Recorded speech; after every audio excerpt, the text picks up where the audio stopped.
আসসালামু আলাইকুম। ভাজির জন্য লাগবে আলু কুচি, তারপর একটা কড়াইয়ের মধ্যে নিয়ে নিতে হবে। এরপর এর মধ্যে অ্যাড করতে হবে পরিমাণ মতো পেঁয়াজ কুচি, ঝালের জন্য কয়েকটা কাঁচামরিচ মাঝখান থেকে ফালি করে এবং সেই সাথে পরিমাণ মতো লবণ। এরপর এর মধ্যে অ্যাড করতে হবে পানি। পানির পরিমাণটা এমন হবে যেন এটা সেদ্ধ হতে হতে পানিটা শুকিয়ে যায় আর আলু কুচিগুলো প্রায় ৮০ ভাগের মতো সেদ্ধ হয়ে আসে। চুলায় জাল চলে আসলে ঢাকনাটা খুলে ফেলতে হবে এবং সেই সাথে চুলার আঁচটা বাড়িয়ে যে পানিগুলো রয়েছে সেটা একদম টানিয়ে ফেলতে হবে। আর পানির পরিমাণটা যদি ঠিক থাকে ওই সময়ের মধ্যে আলু ৮০ ভাগ সেদ্ধ হয়ে যাবে। পানি টেনে গেলে কড়াইটা সরিয়ে চুলার মধ্যে আরেকটা ছোটোখাটো কড়াই বসিয়ে নিব।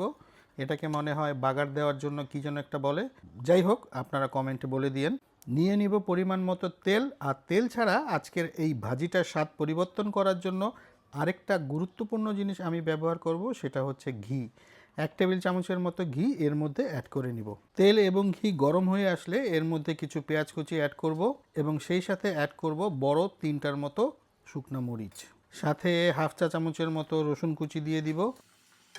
পেঁয়াজ আর রসুন বাদামি হতে শুরু করলেই উঠিয়ে নিয়ে তারপর আলু কুচির উপর সব কিছু দিয়ে দিব। এরপর এটাকে খুব ভালোভাবে মিশিয়ে প্রায় মিনিট খানেক আর রান্না করলেই কিন্তু নতুন স্বাদের একটা আলু ভাজি তৈরি হয়ে যাবে। আপনারা বাড়িতে নিশ্চয়ই অনেকে করে থাকেন, যারা করেন তাদের কাছে কেমন লাগে কমেন্টে জানাবেন, আর যাদের করা হয় নাই একবার ট্রাই করে দেখতে পারেন। ভালো থাকবেন, ধন্যবাদ।